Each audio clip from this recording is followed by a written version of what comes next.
아브라함 계속하겠습니다. 그래, 아브라함이 본토 친척 아버지의 집을 떠나라. 너희 본토. 이 본토가 더 번역 잘 된 거죠. 고향이라고 번역한 개역 개정보다는 본토가 훨씬 더 잘 된 겁니다. 그리고 아비 집, 아버지의 집을 떠나라라고 했어요. 베이트 아브. 그러니까 베이트 아브인데요. 이 집이라는 이 단어는 단순히 건물집만 의미하는 것이 아니라 패밀리, 가문, 혹은 그 집의 가풍, 혹은 성경에서 말하는 조상이 되었더라. 뭐 이런 의미까지 다 포함하고 있다고 지난 시간에 공부했습니다. 자, 그러면 이 의미가 무엇인지를 창세기 11장과 10장의 족보를 통해서 한번 비교를 해보겠습니다. 창세기 11장과 10장에는 셈족의 족보가 나와요. 창세기 11장의 족보부터 한번 살펴볼까요? 창세기 10장 셈의 족보는 이러하니라. 창세기 10장 셈은 에벨 온 자손의 조상이요. 이렇게 나옵니다. 일단 창세기 10장의 족보, 11장의 족보부터 찾아보겠습니다. 창세기 11장의 족보에서 셈의 족보만 나옵니다. 창세기 10장에서는 셈, 함, 야벳 족보가 다 나오죠. 순서는 야벳, 함, 셈 순으로 나오고 있고요. 그리고 창세기 11장에서는 셈의 족보만 나옵니다. 근데 이 셈의 족보가 셈의 아들 중에 에벨이라는 아들이 있었어요. 예, 셀라는 30세 에벨을 낳았고, 근데 에벨을 낳았어요. 근데 이 에벨부터 10장과 11장이 갈립니다. 이게 에벨은 34세에 벨렉을 낳았어요. 근데 벨렉을 낳은 후에 430년을 지내면서 자녀를 낳았으며라고 지금 언급하고 있단 말이에요.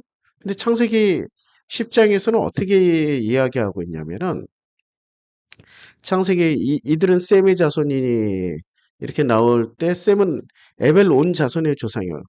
이제 에벨이 나온단 말입니다. 근데 이 에벨은 두 아들을 낳았어요. 하나의 이름은 벨렉이에요. 이 벨렉은 어디서 등장하죠? 벨렉은 창세기 11장 족보에서 등장하지 않습니까? 그러니까 창세기 11장에 에벨을 낳은 후 에벨은 34세에 벨렉을 낳았어요. 벨렉을 낳았죠. 분명히 이제 벨렉을 좀 기억해 주셔야 돼요. 그런데 창세기 10장의 족보에서는 에벨부터 시작해가지고 셈은 에벨은 두 아들을 낳았어요. 두 아들을 낳았는데 하나의 이름은 벨렉이에요. 그러니까 벨렉이 창세기 11장 17절에 나오는 주인공의 이름이고요. 이 벨렉은 형이에요. 그때 세상이 나뉘었으며 벨렉의 아우의 이름은 욕단입니다. 그러니까 벨렉에게는 욕단이 있었는데 욕단이라는 동생 이름은 창세기 11장에 아예 언급이 안 돼요. 창세기 10장에서는 욕단이 등장을 해요. 그리고 창세기 11장에서는 벨렉의 족보, 벨렉은 르우를 낳고 그리고 르우는 스룩을 낳고 스룩은 나홀을 낳고 나홀은 데라를 낳고 데라는 아브라함과 나홀과 하란을 낳고 이렇게 아브라함으로 이어지는 족보가 벨렉입니다. 그런데 창세기 10장에서의 족보는 욕단으로 이어집니다. 자, 에벨은 두 아들을 낳았는데 분명히 두 아들이라고 언급을 했고 창세기 11장에서는 그냥 벨렉만 언급을 했어요. 욕단은 벨렉만 낳았다. 그리고 에벨은 두 아들을 낳았는데 하나의 이름은 벨렉. 창세기 11장에 나오는 그러니까 벨렉은 누구의 조상이에요? 벨렉은 아브라함의 조상입니다. 그리고 그때 세상이 나뉘었어요. 세상이. 그러니까 세상이 나뉘었는데 어떻게 나뉘었을까요? 저는 뇌피셜이에요, 이거는. 저희 뇌피셜이에요. 세상이 나뉘었는데 여호와를 신앙하는 신앙인들과 그 다음에 자기들이 만들어 놓은 신을 신앙하는 신으로 나뉘었어요. 그러면 에벨의 두 아들 중에 에벨의 두 아들이 하나는 벨렉이요, 하나는 아우 욕단이에요. 그럼 벨렉의 계열이 여호와의 신앙을 가져갔을까요? 아니면은 벨렉이 여호와가 아닌 우상 신을 섬기는 신앙인으로 갔을까요? 그거는 결과물을 보면 알잖아요. 이 조상의 끝에 누가 나와요? 자, 창세기 10장에서는 그 조상의 끝에 데라가 나온단 말이에요. 근데 이 데라, 그러니까 벨렉의 그 마지막 자손이 데라가 있고 아브라함으로 이어지잖아요. 그러니까 아브라함 직전에 데라가 있었는데 이 데라는 어떤 사람이라고 그랬어요? 여호수아 24장에 보면 강 건너 저쪽에서 여호수아가 이스라엘 모든 지파를 세겜에 모으고 이스라엘 장로들과 그들의 수령과 재판장들을 다 불러서 하나님 앞에 나와선 후에 이게 그냥 개인적인 고백이 아니라 공식적으로 선포한 거예요. 전 이스라엘 백성들 앞에서 여호수아가 모든 백성에게 이르되 모든 백성에게 이스라엘의 하나님 여호와께서 이같이 말씀하시기를 옛적에 너희 조상들 곧 아브라함의 아버지 나홀의 아버지 데라가 강 건너 저쪽에 거주하며 다른 신들을 섬겼다. 유프라테스 티그리스 강 저쪽이죠. 그 다른 신을 섬겼어요. 다른 신. 그러니까 지금 데라의 족보에서 뭐를 알 수 있냐면 여호와의 신앙을 가져간 게 아니야. 우상 숭배를 가져갔다고.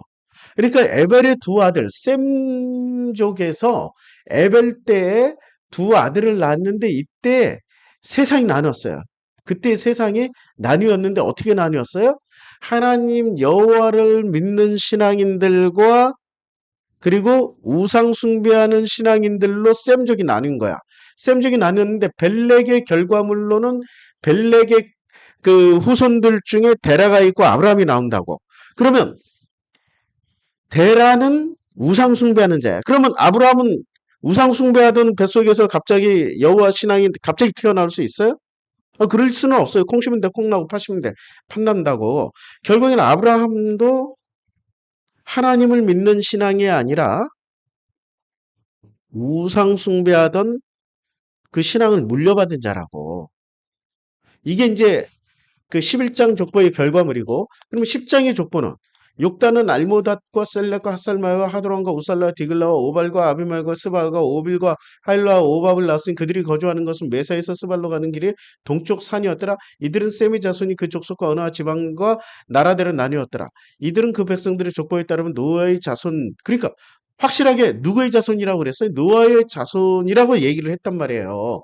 그러면 욕단족이 복음을 가져갔다고. 욕단의 후예들이 복음을 가져갔고 벨렉의 큰아들 벨렉의 후예는 복음을 가져간 게 아니라 우상을 가져간 거야. 그래서 이 데라의 자손 중에 잘 보세요. 이제 지금 이제 데라로 끝난단 말이야. 근데 데라의 자손 중에 누가 나와요? 창세기 11장에 이 이름을 잘 기억하라고. 창세기 11장에 데라는 누를 그 아들 아브라함과 하란의 아들 그의 손자 롯과 그의 며느리 아브라함의 아내 이렇게 낳는데 이제 자 여기서 29절 아브라함과 나홀이 장가들어 데라가 조사 그 데라의 조건은 이러하니라. 데라는 아브라함과 나홀 이 나홀을 잘 기억하라고요. 근데 이 나홀이 어디서 나오냐면 이 나홀이 그 나중에 29장에 그 이제 아들이 그 장가를 가야 돼요. 아브라함의 아들이. 근데 아들이 장가를 가야 되는데 그 장가를 가야 될 그 시점에 아브라함이 이제 그 자기 종을 보내요. 자기 며느리 좀 구해와라고. 근데 그 며느리를 구해오는데 며느리를 구하러 가는 그 여정에서 어디로 가냐면 나홀성에 들립니다. 이게 24장이 나오나? 아브라함이 나이가 많아 늙었고 여호와가 그에게 이제 범사를. 그래서 누구에게? 아브라함이 자기 집 모든 소유를 맡은 늙은 종에게 이르되 청하건대 내 허벅지 밑에 손을 넣어라 해가지고 맹세하게 한 다음에 그래서 내 고향 내 족속에 가서 내 아들 이삭을 위해서 아내를 택하여 오라라고 했어요. 그래서 이 종이 이제 그 길을 떠납니다. 길을 떠나는데 어디로 갔냐면은 낙타 중 열피를 끌고 떠났다. 그의 종이 모든 좋은 것을 떠나 메소포타미아 강에 가서 어디 성에 이르러? 나홀의 성에 이르렀어요. 근데 나홀의 성에 이르러서 누구를 만나요? 리브가를 만나는 거죠. 이삭의 와이프가 될 사람 리브가를 만나는데 이 리브가의 족보를 쭉 따져보니까 이 족보에 아브라함의 형제 나홀의 아들 부디엘의 아들 여기 나홀의 그 여자가 이르되 나는 밀가가 나홀에게서 낳은 아들 부두엘의 딸입니다. 그러니까 밀가는 하란, 그러니까 아브라함, 나홀, 하란. 이 하란의 딸이란 말이에요. 그러니까 나홀은 삼촌이고 작은아버지지. 아니 큰아버지지 큰아버지 둘째 삼촌이니까. 그러니까 나홀 큰아버지 나홀과 조카 밀가가 결혼해서 낳은 아들이 부드엘이고 부드엘의 딸이 바로 리브가예요. 자, 그러면 이 리브가와 그 동급인 자기 오빠는 누구였어요? 라반이었죠. 리브가에게 오라버니가 있어 그 이름은 라반이다. 근데 이 라반은 뭐 하던 사람이었어요? 우상 숭배하던 사람이었잖아. 드라빔을 섬기고 있었잖아. 그러니까 벨렉의 후손들, 그러니까 셈의 아들 중에 에벨이 있었는데 에벨은 두 아들을 낳았어요. 근데 벨렉은 장손이야. 그 다음에 욕단은 차남이야. 근데 벨렉의 계열은 어디로 흘러가냐면은 데라, 나홀, 아브라함 이렇게 간다고. 근데 이 나홀은 나홀성의 근데 세상적으로 보면 성공한 거야. 나홀성의 성주였으니까. 성공한 거야. 아브라함도 성공했잖아. 그러니까 세상적으로 성공했는데 뭐를 안 가져간 거야? 복음을 안 가져간 족속들이야. 복음을. 그러니까 복음을 안 가져갔기 때문에 데라도 우상 숭배하던 자였고 나홀도 우상 숭배하는 자였고 그리고 그 이쪽 계열 리브가도 드라빔을 숭배하고 있었고 라반도 드라빔을 숭배하고 있었고 그리고 야곱과 결혼한 라헬도 드라빔을 숭배하고 있었단 말이에요. 그러니까 결국에는 하나님을 믿지 않았어. 그리고 또 창세기 창세기에 보면은 이 창세기 11장에서 결정적으로 무슨 얘기를 하냐면은 이 11장의 욕단의 후예들이 누가 되냐면 창세기 10장의 마지막에 욕단의 후예들이 그들이 홍수 후에 노아를 따르던 자들이 되는 거예요. 홍수에 이들은 그 백성의 족보에 따르면 노아 자손의 족속들이에요. 그러니까 복음을 가져갔다는 거야. 노아 자손. 그러니까 복음을 누가 가져갔냐면 아브라함 조상을 쭉 거슬러 올라가면은 에벨까지는 복음이 있었고 에벨 때 세상이 둘로 나뉘었어요. 에벨 때 세상이 둘로 나눴는데 에벨은 두 아들을 낳고 하나의 이름은 벨렉이라 하였고 그리고 욕단 때 그때 세상이 나뉘었어요. 그러면 벨렉은 복음을 가져가지 않았고 욕단이 복음을 가져갔다는 얘기예요. 이래서 지금 하나님이 누구를 선택했냐면은 욕단을 선택해서 하나님의 은혜와 영광을 설명한 게 아니라 복음을 가져가지 않고 우상 숭배를 하던 벨렉 집안을 선택해서 다시 불러들이는 거야. 이렇게 잃은 양 찾기 하는 거야. 지금 잃은 양 찾기를 하는 게 아브라함, 이삭, 야곱의 이야기라고. 이해하십니까? 교회에서 잃은 양 찾기 하잖아. 그러니까 잃어버린 양이야. 잃어버린 당신의 아들을 찾는 여정이 아브라함, 이삭, 야곱의 이야기라고요. 그래서 데라가 그 아들 아브라함과 하란의 아들 그의 손자 롯과 그의 며느리 아브라함의 아내 사례를 데리고 갈대아인의 우르를 떠나 가나안 땅으로 가고자 하더니 하란이 거기에 거류하였다. 이렇게 나옵니다. 그러니까 누가 먼저 가나안 땅으로 떠나가자고 했어요? 아브라함이에요? 아니면은 데라였어요? 아버지 데라였어요? 근데 창세기 12장에서 어떻게 얘기해요? 여호와께서 아브라함에게 이르시되 너는 너희 고향과 친척과 아버지 집을 떠나 내가 내게 보여줄 땅으로 가라. 이 말씀은 이렇게 이해를 하면 돼. 여기서 아버지의 집이라는 게 이 집이라는 베이트라는 단어가 여러 가지 그 중복적인 의미를 가지고 있단 말이에요. 베이트가 집도 의미하지만 패밀리도 의미하고 하우스도 의미하고 그러니까 어떤 한 계열의 조상을 얘기할 수도 있다고. 가문 이런 걸 얘기할 수 있다고. 가풍이나 가문. 그러니까 아브라함 가문을 떠나라는 거야. 데라의 가문을 떠나고 벨렉의 가문을 떠나서 다시 노아의 후손으로 돌아오란 얘기야. 이게 지금 12장 1절의 의미가. 근데 우리는 이것을 무조건 신비주의로 생각해가지고 여호와께서 말씀하셨다 이거야. 말씀했다야. 그 음성 들었다 이거야. 그 음성을 듣고 땅으로 가라 그랬으니까 순종하고 갔다 이거지. 얼마나 큰 차이가 있습니까? 성경을 조금만 찾아보면 10장의 족보와 11장의 족보만 제대로 공부를 하더라도 아브라함은 복음을 가지고 간 그 후손들이 아니라고. 벨렉의 후손이라고. 우상 숭배를 가져간 벨렉의 후손이고 결과적으로 아브라함의 아버지 데라도 우상 숭배했고 아브라함의 형제 나홀과 나홀의 자손들도 드라빔을 숭배했잖아. 그러니까 여기는 복음을 가져가지 않았어. 그럼 누가 복음을 가져갔냐면 벨렉의 동생 욕단이 가져갔다. 그래서 에벨의 두 아들을 낳았는데 그때 세상이 나뉘었다라고 성경 10장에서 창세기 10장에 정확하게 표현하는 거야. 그러면 아브라함은 어떤 사람이에요? 신앙의 본보교가 되고 신앙의 모범이 되고 믿음이 좋아서 선택한 게 아니라 오히려 하나님을 버린 후손이라.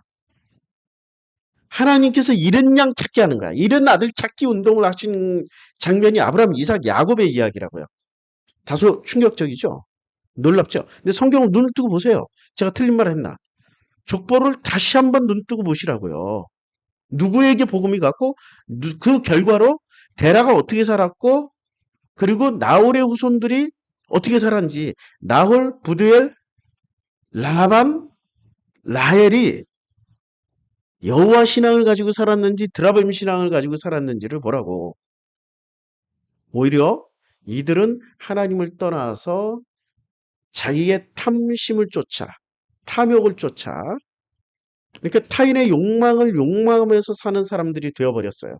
이 사람들을 하나님이 어떻게 다시 불러서 이른 양 찾게 하는지 이른 아들 찾게 하는지를 보여주는 성경이 아브라함, 이삭, 야곱 사건입니다. 창세기 12장부터 마지막 장까지 이야기해요.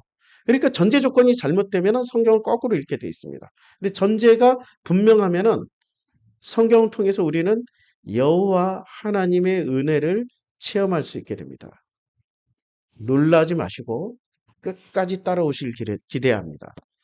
제가 만약에 잘못된 얘기를 했으면 유튜브에 댓글 달아주세요. 아니면 제가 정말 성경을 잘 해석했다면 유튜브에 댓글 달아주시고 구독과 좋아요 눌러주세요. 감사합니다.